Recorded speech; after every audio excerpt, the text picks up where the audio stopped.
Before we start the video, let me give you a brief introduction about myself. I'm Chandresh Mahajan, who is founder and chief educator at Exergic, which is India's most trusted and comprehensive institute for online gate preparation.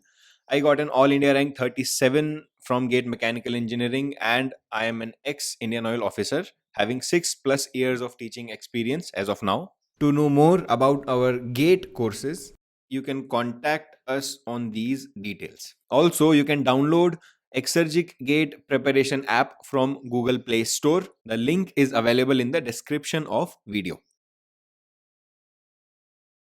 So from the concepts that we have discussed so far, let us now discuss a MSQ question on heat affected zone.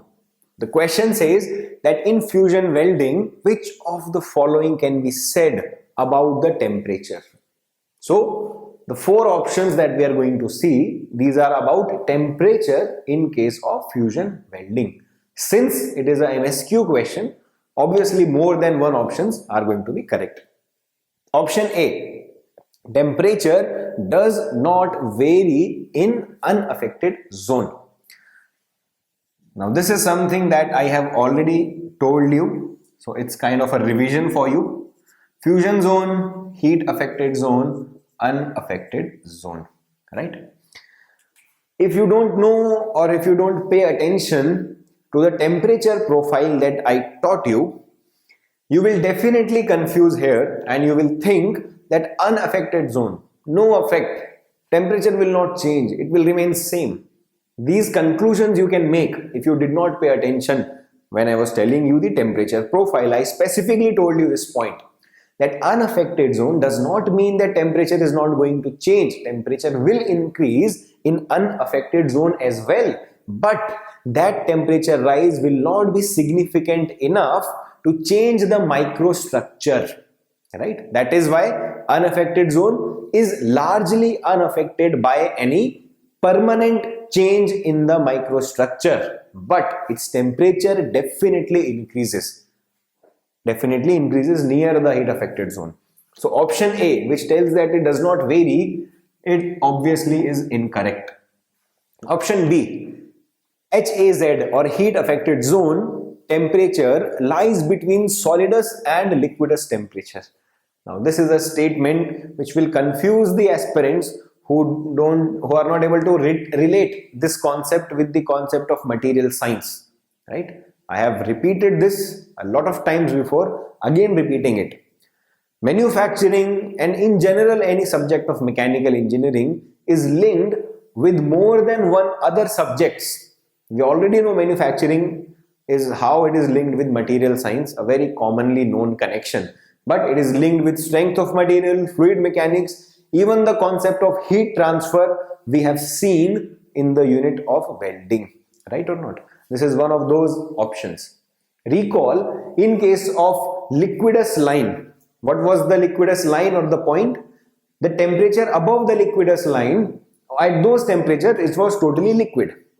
At temperature below solidus line, it was totally solid. And between liquidus and solidus line, it was a mushy zone where both liquid and solid regions and both liquid and solid phases were present. If you look at option B, conceptually, it is incorrect.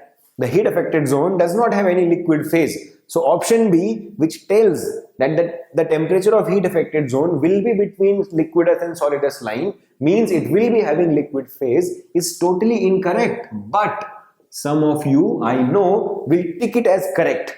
Why? Because they will not think so much. They will just read solid and liquid.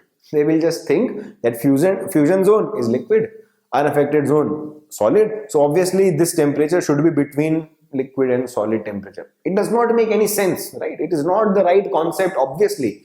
But that's how you can interpret this. If you are not able to correctly recall and connect the concept of this fusion zone and heat affected zone with the material science concept. The mushy zone, where temperature is between solidus and liquidus, temperature exists between the fusion zone and heat affected zone. There is a small region where the temperature is between liquidus and solidus temperature. But in heat affected zone, which is solid totally. The temperature is well below the solidus temperature. Clear? Coming to option C, peak temperature in heat affected zone decreases by increasing weld speed. Again, something that you can conclude from the concept of weld speed and the concept of heat affected zone.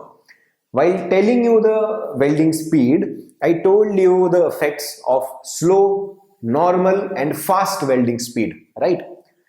In the case of heat affected zone, if you are moving the electrode or the torch fast, then at any given point, at any given section, heat will not be received in large amount because it's moving fast. The source of heat is moving fast. If heat received is not much, obviously the heat transfer to heat affected zone will not be much. Heat affected zone will be smaller. But it does not mean that you have to weld it at fast speed only. We have different reasons to select the welding speed. We have already discussed that. But as far as temperature and heat affected zone is concerned, conceptually this option is correct, that peak temperature in the heat affected zone will decrease if the heat source is moving faster or if the welding speed is increased. Coming to option D, temperature elevation before welding. What is it? Preheating. We have already discussed about preheating in previous lectures. So in a way, this whole term refers to preheating. Preheating decreases negative effects of heat affected zone. Clearly, it's a correct option. I have already discussed that for 20-25 minutes. So obviously, I'm not discussing it right now, but this is how you need to solve this MSQ question. In this question, we not only revised what we already know from material science and welding, but also I gave you a very crucial tip to solve the MSQ question or to avoid mistakes in MSQ question.